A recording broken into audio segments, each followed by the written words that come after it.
আমনে যে বইয়া বইয়া কোঁতান গেলাম হইলে মনে তো কয় আল্লাহর ঘরে তো কে না যাইতো চায়। তারা 3টা ফুট বিদেশ পাঠাইছি, তারারে যদি খোদাই লো আইতো, তারা যদি কোগা টাকা পয়সা দিত, তাহলে গেলাম হইলে হুজুর যাইতাম তো মনে কয় অন ছোট মাইয়াগা বিয়া দিছি না, আলাপ করেন এদিকে। আপনার খামখেয়ালি এটা ফরজ ইবাদত না? কথা বলেন না কেন? তো এটা কি খামখেয়ালি চাচা? তো আমের মাইয়ার বিয়া মা আইয়া বললাম না, বুঝছেন না? মানে যদি একাংশ অর্থাৎ যদি এমন হয় যে আমার এই 9 লাখ টাকা ব্যবস্থা করতে পুরা জমিটা বেচতে হইব, কথা বুঝছেন, তাইলে হবে না। ও আমি তো এটা ভাঙ্গেই কইলাম, বুঝছেননি চাচা? আবার ঠিক আছে, উনি জিগাইছে যে আইয়া খাইব, এটাই তো বললাম। যদি এটুকু জমি হয় যেটুকুর এক অংশ বিক্রি করিলে হজের টাকা হয়, খরচের টাকা হয়, আর বাকিটা দিয়া আইলে কি চলবে? সংসার চলবে। তাহলে এরকম মুসলমান এই সমাজে 20 শতক 30 শতক 40 শতক পালা জমি মানুষ নাই। কথা বলেন না কেন? আনা আনা হ্যাঁ ডাকো, আপনি কোন আসেনি এমন তো 5 শতক বেচলে হজের টাকা হয়, তো বাকি জমি খান দিয়া সংসার চলবে না? তো হ্যাঁ কোন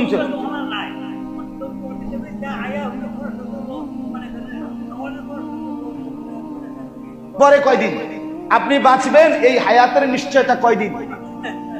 তো তাইলে আপনি এটা বুঝবেন কেমনে? কথাটা বুঝছেন না? আপনি তো 200 বছরের হায়াত নিয়ে আসেন না। তাইলে যার হায়াত আছে তার রিজিক আছে কিনা বলে? যাকে আল্লাহ হায়াত দিছেন তাকে আল্লাহ রিজিক দিছেন কিনা? তো যার হায়াত, যার রিজিক আছে, অবশ্যই রিজিক আছে। তাইলে তো আমরা কেউই কোনোদিন, আমার কাছে মনে করেন আমি 20,000 টাকা কোরবানি আমি এটা খরচ করতাম না জীবনও, কারণ আমার যদি এই টাকাটা তো 30 বছর পর হইলো লাগবে। কথা বুঝছেন না? আমার টাকা কি কোনোদিনও শেষ হইতো না? তো তাহলে আমি কেমনে কোরবানি দিবেন? আপনি কেমনে দান করবেন? আপনি তো 10,000 টাকাও দরকার না। এখন না 1 লাখ টাকা আছে, তো এই 1 লাখ টাকা যে সময় খরচ হয়ে যাব, তো এই সময় আপনার এই 10,000 টাকা লাগবে না? তো এই কথা চিন্তা করলে আপনি জীবনে কোনোদিন আর্থিক ইবাদত করতে পারবেন? এটা বুঝতে হবে। এই জন্য এই পরিমাণ জমি যে আসার পরে সংসার চলবে স্বাভাবিকভাবে, এটা দিয়েই চলবে, এটার আয় দিয়েই জমি ফসল উঠবে, এটা দিয়ে চাষাবাদ করবে, এর দিয়ে চলতে পারবে। সেখানে আমাদের সমাজে মুসলমান শুধু জমির মালিক না, জমিও আছে অনেক, ছেলে বিদেশ, নিজের আলগা কামাই আছে, গোলা ভরা ধান আছে, এক সিজনে যেই ফসল হইছে এই ফসলের মধ্যে খায় যেদূর বেচে না বাকিটা, কতমুখী টাকা ওনার কাছে আছে না? বলেন না কেন? তাহলে এই সবগুলো টাকা থাকার পরেও এই মুসলমান তো হজে যায়, সে তো হজে যায় না, বরঞ্চ 900 বলে ছেলে বিয়ে দেই নাই, মেয়ে বিয়ে করাই নাই, বাড়িতে একখান ঘর করি নাই, আরো কদ্দুর জমি কিনি নাই। এগুলোর সাথে হজ্জের কি সম্পর্ক বলেন? তাহলে আমি ছোট্ট উদাহরণ দিলাম, রাত হইছে দেখে দেরি করতে চাচ্ছি না, কিন্তু আপনাদের কাছে এটা বুঝাইলাম বাবা। এবার একটা কথা শুনেন, সাংঘাতিক কথা শুনেন। রাসূলুল্লাহ সাল্লাল্লাহু আলাইহি ওয়াসাল্লামের পরিষ্কার হাদিস, হজ ফরজ হওয়ার পরেও যে মুসলমান হজ না করে মৃত্যুবরণ করলো, খোদার কসম নবী বলছে যে সে হয় ইহুদি মরলো নয় খ্রিস্টান মরলো, তুই বেঈমান মরলি, মুসলমান মরলি। রাসূল বলছে। কত বড় কথা বলে। এরপরে আর কি কথা থাকে? ফালিয়ামুত ইনশাআ ইয়াহুদিয়্যান ওয়া ইনশাআ নাসরানিয়্যান। ওহো,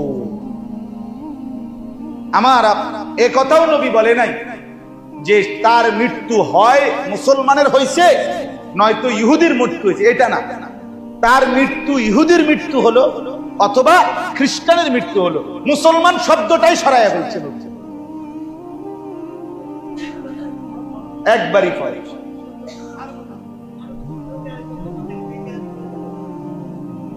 না না একবারই তো, একবারের কথাই তো বলতেছি।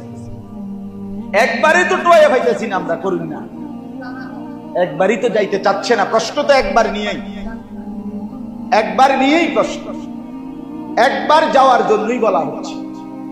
তাইলে বলেন, এই জন্য বললাম বাপ, আমাদের মধ্যে খামখেয়ালি সীমা। আমি প্রথমে এই জন্য কথাটা শুরু করলাম যে যাকাত, কোরবানি, হজ, এই তিনটার সাথে যেহেতু টাকার সম্পর্ক, এই জন্য ইচ্ছা করে মাথা নোয়া রাখে। এটা বুঝতেই চায় না, এটা শিখতেই চায় না, জানতেই চায়, বুঝেন না? সর্বোচ্চ ফিতরার টাকাটা জিঙ্গায়, কিন্তু যাকাতের হিসাব জিঙ্গায়। রমজান মাসে ফিতরা কত আইছে গো? বাপরে, আওয়াজে মনোজন আমরা এত বড় দানশীল উড়ে গেলে একবারে মসজিদের বারিন্দার থেকে চিৎকার দিয়া কয়, ইমাম সাহেব হুজুর ফিতরা কত কইেন, মাইকে কইয়া দিয়েন। উনি জানে 100-150 টাকা, 100 টাকার বেশি উঠতো না। মানুষ 27 জন, 2700 টাকা, এটা যদি চিৎকার দিয়েও দেই, কালো সাপ যেটা টাক মাথাওয়ালা, বিষের কারণে যার মাথার চুল নাই, এরকম টাক মাথা বিশিষ্ট বিষধর সাপের আকৃতি দিয়া তাকে পেঁচাইয়া তার 2 গালের মধ্যে ওই সাপ ঠোকরাইতে থাকবে আর বলবে, আনা মালুকা আনা কানজুকা, আমি তোর জমানো মাল, আমি তোর জমানো সম্পদ। বলে এই জন্য আমাদের জীবনের ইবাদত, জানের আল্লাহর জিকির, কোরআনুল কারীমের তেলাওয়াত, 5 ওয়াক্ত নামাজ, রোজা, এটা যেমন জরুরি, আমাদের অর্থের ইবাদত, যাকাত, কোরবানি, হজ, এটাও জরুরি। এটা ফরজ ওয়াজিব, এটা নফল না। আপনি মন চাইলে এটা আওয়াবিন নামাজ না। যাকাত মানে আওয়াবিন, হজ মানে তাহাজ্জুদ, নফল ইবাদত, যে আপনার করলে অনেক সওয়াব, না করলে সমস্যা নাই, এমন জি না, এটা ফরজ। আমি খুব এটাই বুঝাইতে চাই, আমাদের এটা গুরুত্ব, আমরা বুঝতেই চাই, বুঝার মানসিকতাই নেই, আগ্রহী নাই এটা, অথচ এর মধ্যে সাংঘাতিক। আচ্ছা, কোরবানি, রাসূলুল্লাহ সাল্লাল্লাহু আলাইহি ওয়াসাল্লাম বলেন, মান কানা লাহু সাআতুন ওয়া লাম ইউদাহি ফালা ইয়াকরুবান্না মুসাল্লানা। যে ব্যক্তির সামর্থ্য ছিল অথচ সে কোরবানি করলো না, রাসূলুল্লাহ সাল্লাল্লাহু আলাইহি ওয়াসাল্লাম বলেন, ওই নাফরমান যেন আমাদের নামাজে না আসে, ঈদগাহে না আসে।